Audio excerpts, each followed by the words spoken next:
udah dibiasain gitu. Jadi ketika dia dewasa dia nggak kaget, nggak menolak, ya insya Allah sih mudah-mudahan dia nggak menolak ya gitu.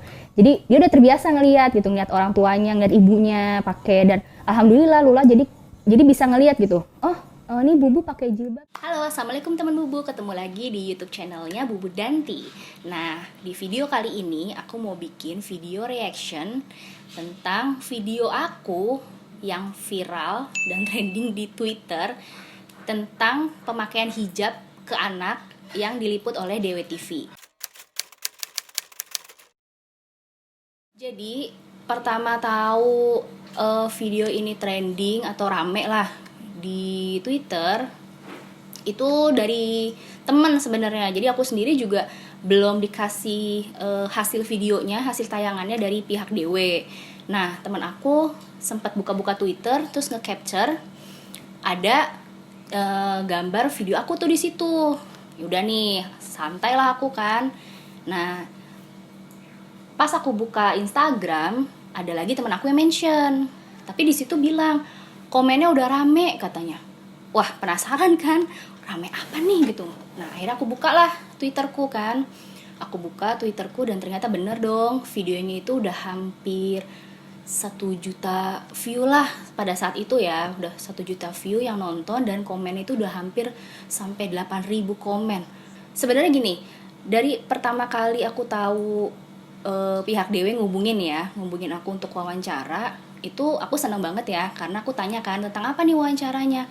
Tentang mengajarkan anak untuk memakai hijab sejak dini katanya. Wah, bagus dong, bisa jadi inspirasi dan contoh buat orang tua lain gitu kan. Karena kebetulan memang aku mengajarkan itu sama anakku. Nah, udah nih, liputan lah, wawancara, dan ternyata hasilnya memang untuk aku pribadi sih tidak sesuai ekspektasi ya gitu. Karena ada narasumber yang di situ berbicara ya. Jadi seolah-olah tuh angle tayangannya itu tentang dampak psikologis anak yang dipaksa orang tuanya memakai hijab. Anak-anak itu sebetulnya belum mampu mengambil keputusan dan bertanggung jawab terhadap keputusan tersebut gitu.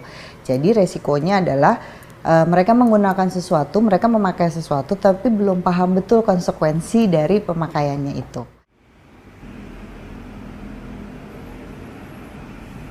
Sebenarnya sih wajar-wajar aja si anak mengikuti keinginan atau misalnya arahan dari orang tua atau misalnya pihak guru atau orang dewasa lah. Tetapi kekhawatiran saya sebenarnya lebih kepada membawa pola pikir si anak itu menjadi eksklusif. Karena dari sejak kecil dia ditanamkan untuk misalnya dalam tanda kutip berbeda. Padahal aku sendiri tuh nggak pernah memaksakan anakku tuh untuk pakai hijab gitu. Jadi hanya memberikan contoh gitu.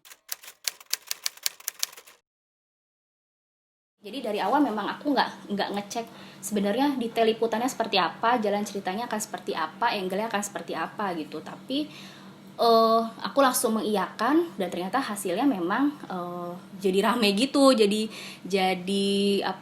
trending, jadi heboh kan. Sebenarnya ya, kalau untuk mengangkat isu-isu agama itu kan agak sensitif ya di media. Sebenarnya itu kan aturan wajib ya. Kebetulan karena aku muslim, jadi memang sudah wajib, kewajiban untuk memakai hijab. Dan menurut aku itu tidak bisa didiskusikan dan dicari pro kontranya gitu. Jadi memang itu sudah wajib memakai hijab gitu. Dan itu tergantung kepada orang tuanya, bagaimana orang tuanya cara mengajarkannya.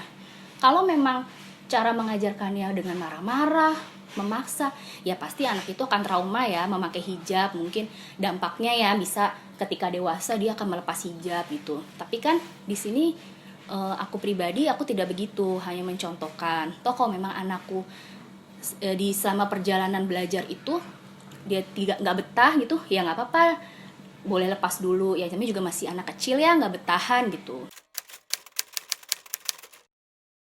Awalnya sih kalau dilihat dari statement aku di video itu, aku sih tidak merasa dirugikan ya dari statement ya, karena statement aku di situ aku merasa itu benar gitu. Aku memberikan contoh supaya anakku lihat bahwa orang tuanya, khususnya ibunya, memakai hijab ketika mau keluar rumah atau ketika menerima tamu yang bukan mahram gitu.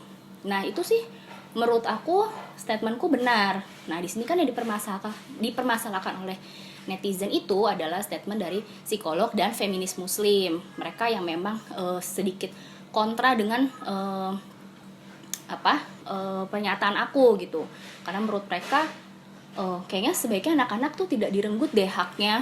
Dari kecil mereka bebas menentukan mereka akan pakai hijab atau tidak gitu. Dan ternyata memang dari pihak DW itu memang pengen mengangkat temanya itu lebih ke dampak psikologi. Mendingan cari orang yang memang case-nya itu dia memang mengalami gitu. Kayak misalnya dari kecil udah dipaksa orang tuanya, pas dewasa dia melepas hijab. Kenapa nggak wawancara itu aja gitu, biar lebih jelas. Oh ini tuh berangkat dari kasus ini loh gitu. Bukan ngambil dari sisi psikologis anak yang memang orang tuanya benar kok mengajarkan gitu, benar kok memberi contoh. Karena sebenarnya penggunaan jilbab itu sudah diatur dan ada di Al-Quran seperti yang dijelaskan oleh Ustadz berikut ini.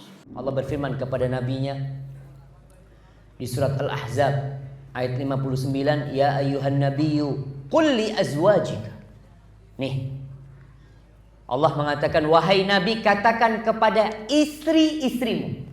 Sebelum nyuruh orang lain, suruh istrimu. Wa banatika, dan putri-putrimu. Jamaah, sebelum kita nyuruh orang kampung, suruhlah istri dan anak-anak kita, putri-putri kita. Wa nisa'il mu'minin, dan katakan kepada wanita-wanita yang beriman, dari suami-suami mereka yang beriman. Katakan kepada wanita-wanita muslimat dan mukminat, yudnina 'alaihinna min jalabibihin. Hendaklah mereka menghamparkan, mendekatkan jilbab mereka. Tutup tuh dada mereka. Bukan pakai jilbab yang kemudian masih tersingkap auratnya, tutup. Dzalika adna ayyurafna. Itu akan lebih bisa memudahkan untuk dikenal wanita-wanita muslimat. Beda wanita muslimat dengan budak zaman. Bayangkan, di masa itu jilbab ini menjadi pembeda antara wanita merdeka dan budak, antara wanita muslimat dan yang bukan muslim. Jilbabnya. Dzalika adna ayyurafna. Oh, ini wanita muslimah, ini wanita merdeka. Kalau wanita yang bukan muslimah, maka terbuka mereka. Atau mereka tidak pakai jilbab di kepalanya. Itu bukan muslimah. Dan mereka budak-budak biasanya. Yang memang budak-budak itu biasa digodain. Salah satu tujuan jilbab ini agar dikenal hadhihi muslimah. Jangan digodain. Nggak boleh kau. Karena dia menjaga kehormatan dirinya. Fala yu'dzain. Sehingga mereka tidak akan digodain sama orang-orang munafikin, orang-orang yang punya penyakit di hatinya. Yang kalau perempuan datang lewat, dia liatin. Kalau pakai jilbab, lelaki akan menghormati.